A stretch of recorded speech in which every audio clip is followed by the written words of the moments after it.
ఆ, నమస్తే అండి. జయరామకృష్ణ. నేటి సద్భావన పాఠం ప్రార్థన చూద్దాము. నేటి సద్భావనలో ఈరోజు ఏం చెప్తున్నారంటే, మనతో మనకు పోరాటం ఉన్నంతకాలం పురోగమనం సాధ్యపడదు అంటున్నారు. అంటే మనతో మనం పోరాటం అంటే మన మనసే కదా ప్రతిదానికి కారణం. మనస్సు మనల్ని రకరకాలుగా వేధిస్తూ ఉంటుంది. మనం ఎంత వద్దనుకున్నా, మన బుద్ధి ఎంత చెప్తున్నా కూడా మన మనస్సు వినదు కదా. కాబట్టి బుద్ధిని మనస్సు డామినేట్ చేస్తూ ఉంటుంది. నువ్వు ఈ పని చెయ్యొద్దు అని మనకుంటుంది, అయినా చేసేస్తాం. ఈ మాట మాట్లాడకూడదు, ఇలా పరుషంగా మాట్లాడకూడదు అని మనకుంటుంది, కానీ మనం వెంటనే చేసేస్తూనే ఉంటాం. అంటే మనసే గెలుస్తూ ఉందన్నమాట.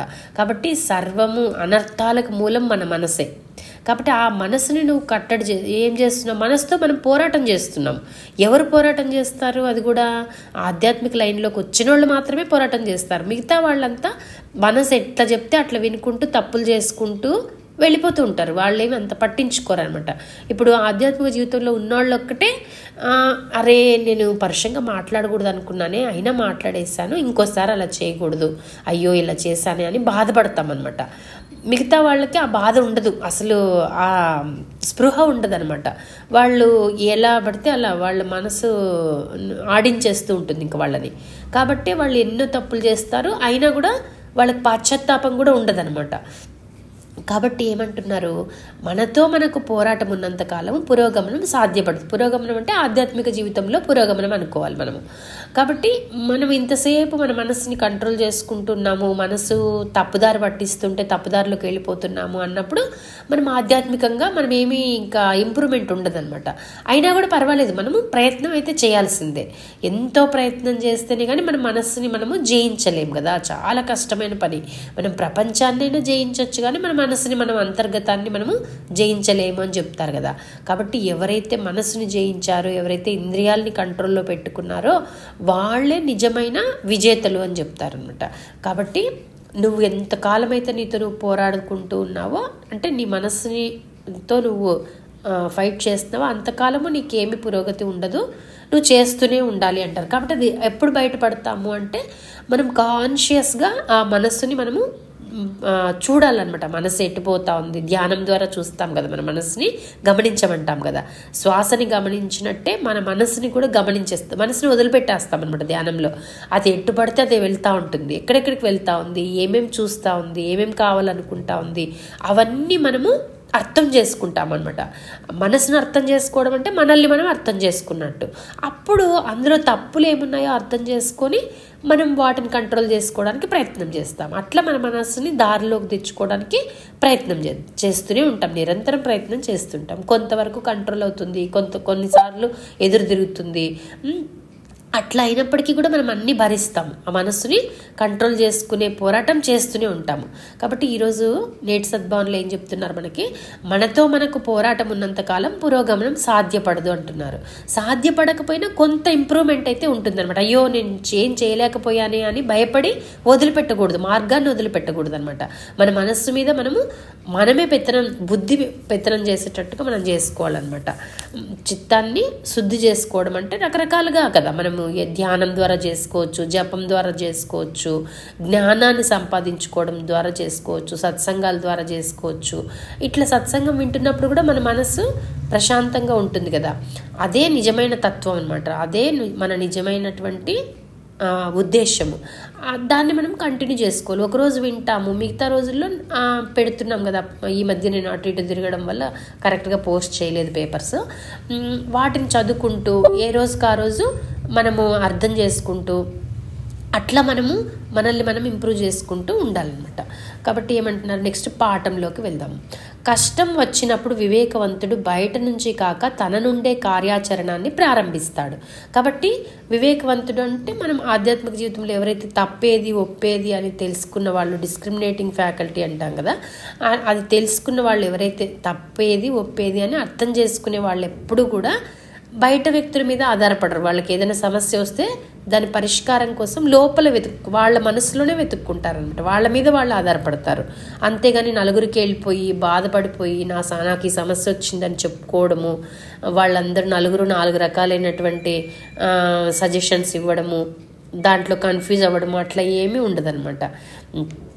కాబట్టి పరిష్కారం మనలోనే లభిస్తుంది. సో మన లోపలే, మన అంతరంగంలో నుంచే పరిష్కారం వస్తుంది. మన అంతరంగంలో ఎవరున్నాడు? మనం భగవంతుణ్ణి ఉంచుకున్నాం కదా, అంతరంగంలోకి ఆహ్వానించి ప్రతిష్ఠ చేసుకున్నాం భగవంతుణ్ణి.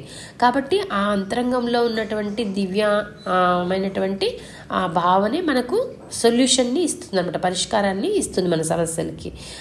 అంటే మనకి ఇప్పుడు చూడండి, ఏదైనా సమస్య వచ్చినప్పుడు కొంచెం ఆలోచన చేస్తుంటే మనకు తడుతుంటుంది, ఇలా చేస్తే బాగుంటుంది కదా, ఇలా చేస్తే బాగుంటుంది కదా అని. మనకి ఏదైతే తడుతుందో దాన్ని ఇంకా ఎక్కువసేపు మనం అబ్జర్వ్ చేయాలన్నమాట. ఇదేనా ఇదేనా ఇదేనా అంటే మాటిమాటికి అదే అనిపిస్తుంటుంది మనకి. ఇప్పుడు ఒక సమస్య వచ్చింది, 2 మార్గాలు ఉన్నాయి.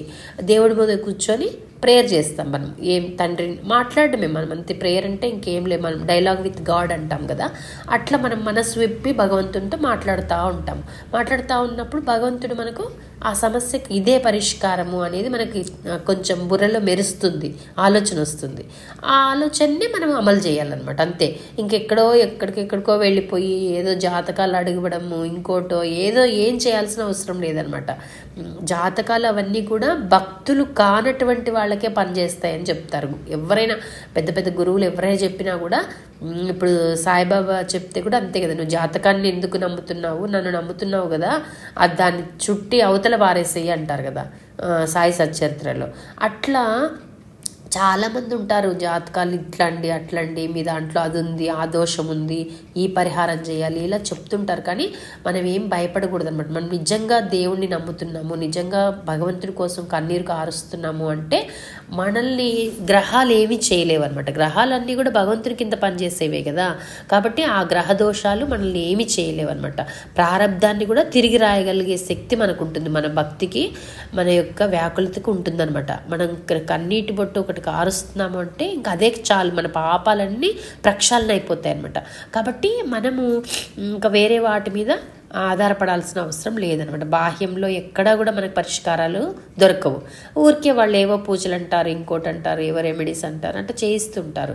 ఎవరు అవి చేస్తారు అంటే భగవంతుని మీద భక్తి లేని వాళ్ళు, భగవంతుడు అంటే భయపడే వాళ్ళు చేస్తారు అవన్నీ కూడా. అయ్యో భగవంతుడు వచ్చి మాకు ఏదో చేసేస్తాడు, మా జాతకంలో అది ఉంది ఇది ఉంది అని. ఇప్పుడు ఎందుకు జాతకాలు నమ్మద్దు అంటున్నామంటే, ఎవ్వరు కూడా కరెక్ట్ టైం ఎవరు నోట్ చేయలేరు. పుట్టినాక నిమిషాల్లో సెకండ్లలో కూడా తేడా ఉంటుంది కదా, కాబట్టి అది పనిచేయదు అని చెప్తారు. కరెక్ట్గా ఉండాలంట, అట్లా అయితేనే పనిచేస్తుంది. అది కూడా ఎప్పుడు, ఆ రోజు పుట్టినరోజు ఆ రోజు ఉన్న పరిస్థితిని బట్టి వాళ్ళు అది రాస్తారు. ఆ రోజు ఆ జీవి పుట్టాడు అంటే ఆ రోజు ఉన్న గ్రహాల పరిస్థితిని బట్టి ఆ రోజు రాస్తారు. పుట్టిన తర్వాత మళ్ళీ వాడు సాధన చేసుకుంటాడు కదా, వాడు మంచి పనులు చేస్తాడు కదా. కాబట్టి దీనికి అది సంబంధం లేదనమాట. జ్యోతిష్యంలో నీకు యాక్సిడెంట్ అవుతుంది అని రాసుంటే ఏమీ అవ్వకుండానే వాడి జీవితం ముందుకెళ్ళిపోతుంది. ఎందుకంటే వాడు సాధనలో ఉన్నాడు, వాడు మంచి పనులు చేస్తున్నాడు, సేవలు చేస్తున్నాడు, పెద్దల్ని గౌరవిస్తున్నాడు. ఇట్లా ఉన్నప్పుడు ఏమవుతుంది, ఆ జాతకంలో ఉండే విషయాలు ఏమి కూడా ఆ మనిషికి పని చేయవు అని అర్థం అనమాట. కాబట్టి ఆ రోజున్న పరిస్థితులను బట్టి వాళ్ళు రాసిస్తారు, అది కరెక్టే కొంతవరకు. అది కూడా ఎందుకంటే నిమిషాలు సెకండ్లలో తేడా ఉంటుంది కాబట్టి మనం అంత ఈజీగా అవన్నీ నమ్మేసి భయపడాల్సిన పని ఏమీ లేదనమాట. కాబట్టి ఏమంటున్నారు, పరిష్కారం మనలోనే లభిస్తుంది. మన నిశ్చలత్వాన్ని, భక్తిని పరీక్షించుకునే ఏకైక మార్గం మన భావాలు, ఆలోచనలు మనల్ని అధిగమించకపోవడం అంటున్నారు. కాబట్టి మనము భక్తి బాగా ఉంది, మనకి నిశ్చలంగా ఉంటున్నాము, భగవంతుని నిజంగా పట్టుకుని ఉన్నాము, ఏ సమయంలో కూడా ఏం జరిగినా భగవంతుడే దిక్కు అని అనుకుంటున్నాము. మనకి ఏదన్నా బ్యాడ్ జరిగితే మనం ఏం భగవంతుని తిట్టుకోవడం లేదు. పర్వాలేదు తండ్రి, నువ్వే ఇది ఇచ్చావు, నువ్వే దీన్ని సమస్యను తీర్చు అని మనము వేడుకుంటున్నాం అనుకోండి. అట్లా మనము సర్వస్వ శరణాగతి అయినప్పుడు ఏమవుతుందంటే మనల్ని మనము అంటే మన మనస్సుని మనం అధిగమించేస్తామన్నమాట. ఇంకప్పుడు మన మనస్సు భగవన్మయం అయిపోయి ఉంటుంది, మన మనస్సు దివ్యత్వంతో నిండిపోయి ఉంటుంది. ప్రాపంచిక ఆలోచనలతో నిండిపోయినప్పుడు మనస్సు కరెక్ట్గా సొల్యూషన్స్ ఇవ్వలేదు కదా. ఎప్పుడైతే మనం దివ్యత్వాన్ని మన లోపలికి ఆపాదించుకుంటామో అప్పుడు మనకు కరెక్ట్ సొల్యూషన్స్ వస్తాయన్నమాట. అలా దృఢ నిశ్చయులుగా ఉంటే మన ఉన్నత ఆదర్శం నుండి వెనుకకు మరలము. కాబట్టి ఎప్పుడు కూడా మనం ప్రతి ఒక్కరికి ఒక ఆదర్శం ఉండాలి అంటున్నారు కదా. ఆదర్శం అంటే ఆధ్యాత్మికపరమైనటువంటి ఆదర్శం అనమాట, ప్రాపంచికమైనటువంటి ఎయిమ్స్ గోల్స్ అవి కాదనమాట. కాబట్టి మనము మన ఉన్నత ఆదర్శం నుండి వెనుకకు మరలకుండా అలా దృఢంగా ఉండగలుగుతాము అంటున్నారు. మన ఆదర్శానికి మనం విధేయులుగా ఉన్నప్పుడే పరిపక్వత చెందగలం. సో మనం ఇప్పుడు నేనున్నాను, నెక్స్ట్ సత్సంగాలు చెప్పుకోవడము, ఇట్లా ఏదో ఎవరికైనా ఈ ధీరమాత వాళ్ళకి, ప్రెగ్నెంట్ ఉమెన్ వాళ్ళకి సజెషన్స్ ఇవ్వడము, ఏదో నాకు తోచిన రీతిలో నేను భగవంతునికి సేవ చేసుకుంటున్నాను. కాబట్టి దీనికి స్టిక్ ఆన్ అయ్యి ఉండాలన్నమాట. ఎటువంటి పరిస్థితి వచ్చినా నీకు ఇదే మెయిన్, ఇదే నీకు జీవితము అన్నట్టుగా ఉండాలి నువ్వు. ఎక్కడ ఎవరు దొరికినా వాళ్ళకి, ఇప్పుడు ఒక అమ్మాయి మాకు దొరికింది ధీరమాతకి, ఆ అమ్మాయికి సజెషన్స్ ఇస్తున్నాము. ఆ అమ్మాయికి వీక్లీ రిపోర్ట్ చేయమ్మా అని చెప్పాను, కానీ పాపం చేస్తూ ఉంది కానీ వీక్లీ రిపోర్ట్ చేయడం లేదు. అట్లా అనేసి ఆ అమ్మాయిని వదిలేయడం కాదు కదా, మనమే మళ్ళీ వెంటబడి, వాళ్ళకి అంత ఇంపార్టెన్స్ తెలియదు కాబట్టి, కొంతవరకు తెలుసు ఆ అమ్మాయికి పాపము చేస్తూ ఉంది. మనం అనుకున్నంత 100% ఉండరు కాబట్టి మనమే వాళ్ళని పుష్ చేస్తూ ఉండడము, మనమే రెగ్యులర్గా వాళ్ళకి మెసేజ్ చేయడము, రెగ్యులర్గా వాళ్ళకి ఇన్స్ట్రక్షన్స్ ఇవ్వడం అట్లా చేస్తున్నాం అనుకోండి, అదంతా భగవంతుని పని. నాకు 96 సమస్యలు ఉండొచ్చు, అది కాదు, నువ్వు భగవంతుని కోసం ఆ రోజు ఏం చేస్తున్నావు అది ఇంపార్టెంట్ అనమాట. దానివల్ల ఏమవుతుంది, మన కర్మలు కంప్రెస్ అవుతాయి, మనం అనుభవించాల్సిన అవన్నీ కూడా తగ్గిపోతాయి అనమాట. మనం అనుభవించాల్సిన చెడు కర్మలు ఏమైనా ఉంటే అవన్నీ కూడా తగ్గిపోతాయి. అంతేగాని ఊరికే పూజలు పునస్కారాలే చేసుకుంటూ ఉంటే కాదనమాట. పుణ్యం వస్తుంది కానీ కర్మలు తప్పించుకోవాలంటే మాత్రం సేవ అనేది చాలా ఇంపార్టెంట్ అని చెప్తారనమాట. సాధనతో పాటు సాధన సేవ రెండు కలిసి సాగుతూ ఉండాలి అని చెప్తారనమాట. కాబట్టి ఈ పాఠంలో మనం టేక్అవే పాయింట్ ఏం తీసుకోవచ్చు అంటే, మనం ఎప్పుడూ కూడా మన లోపల కష్టం వచ్చినప్పుడు బయటకే వెళ్ళొద్దు, బయట వాళ్ళ మీద ఆధారపడద్దు. నీ లోపల ఉన్నటువంటి భగవంతునితో నువ్వు సంభాషించుకుని నీ కష్టాన్ని తీర్చుకునే మార్గాన్ని వెతుక్కో, నీలోనే పరిష్కారం వస్తుంది అనేది మనం టేక్అవే పాయింట్ అనమాట. సో కష్టం వచ్చింది అంటే వెంటనే మనం నలుగురికి చెప్పేసుకోవడం అది చేయకుండా సైలెంట్గా మన లోపలే మనం అంతర్మదనం చేసుకుంటూ పరిష్కారాన్ని వెతుక్కోవాలన్నమాట. అదే మనకి ఈరోజు టేక్అవే పాయింట్. ప్రార్థనకి వెళ్దాం మనం.